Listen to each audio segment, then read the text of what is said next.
Hello. What you see here is the home page of my Live Binders. Live Binders is an online information repository and I love it. We began using this tool at the Quinsigamond Community College Adult Learning Center this spring after looking for a way to document advising notes electronically. As we walked through the setup of the advising notes piece, we realized Live Binders could really help us with a lot of other problem areas within the program as well, such as attendance tracking and sharing instructor common planning time minutes from their weekly meetings. A couple of quick things that are helpful to know about Live Binders. All of our binders are labeled private. That means that only those people who are invited to collaborate on a particular binder are allowed access. Also, everyone using Live Binders creates their own account. It's very, very simple to set up an account. You have your own login, and then you're assigned the binders that you need to have access to. When you first set up your account, your first binder is actually present in your account when you open it. This is a great resource tool for folks that are just starting with Live Binders. Gives you how it works, the tutorials, how to add binders, Live Binders, creating a blank binder, and so forth. So this is a great tool to use when you first set up your binders. I have only 13 binders, but for me this looks very crazy and very busy. So they do have the option of allowing you to set up shelves over here on the left-hand side. So I've set up 4 shelves. One is just a general tech resources shelf. I've set up a shelf for attendance, for electronic advising notes, and for common planning time minutes. Let's take a quick look at the attendance binders. So for me, this is just much cleaner and much easier to look at. Everybody who's allowed access to this particular binder can open it up. You're going to see our 3 teachers at the top and the subject that they teach. And I'm just going to show you quickly what Britta's grid might look like. So Britta's our writing teacher. This is May attendance, so you'll see that it's not populated with students yet. But this will show as a grid. And each day students will come in and she will indicate here that the student is present, the student was tardy, or the student was absent for each student. It's easily updated each month.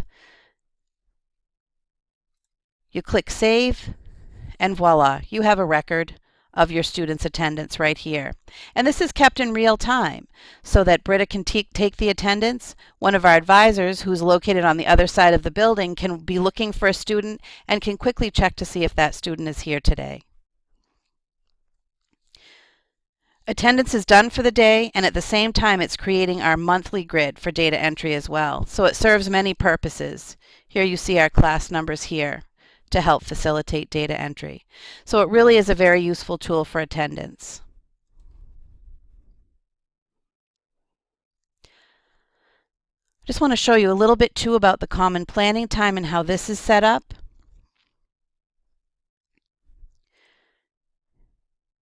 Each week our instructors meet to discuss topics regarding students, program topics, curriculum, lesson plans, unit development, that sort of thing. And we ask that they share that information with advisors and administrators and also with our assessment coordinator. So here you're going to see that they went over Live Binders. This was the first week that they used it. And here are their minutes. The following week, here they were again, that they met and what the outcome of the meeting was. So each week has its tab and includes the contents of their meetings. And then right away, administration, advisors, and our assessment coordinator have access to this information. And finally, the reason that we actually started all of this were the electronic advising notes.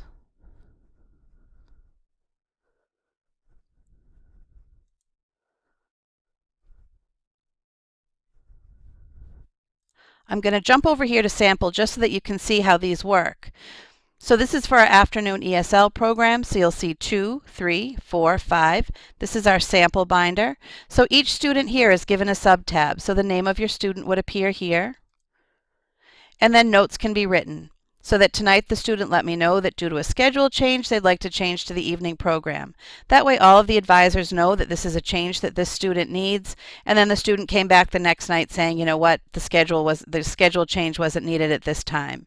So this is a running tally of notes on a particular student, and our advisors are armed with iPads that they take up to the classrooms and up to the meeting areas so that they can keep notes in real time. So it's a great tool, and new functions are being developed every day. As I mentioned, all of our binders are private, by invitation only, but there are thousands of public binders on every possible topic with unlimited resources that can be searched with Live Binders. By typing in a topic you're interested in here in this line and clicking the little magnifying glass here, the resources are really endless. You can get lost, but it's a terrific resource as well. There is upkeep and updating required for Live Binders, and we have just begun using it this spring. But so far, I've really heard only positive feedback from staff, and I love it.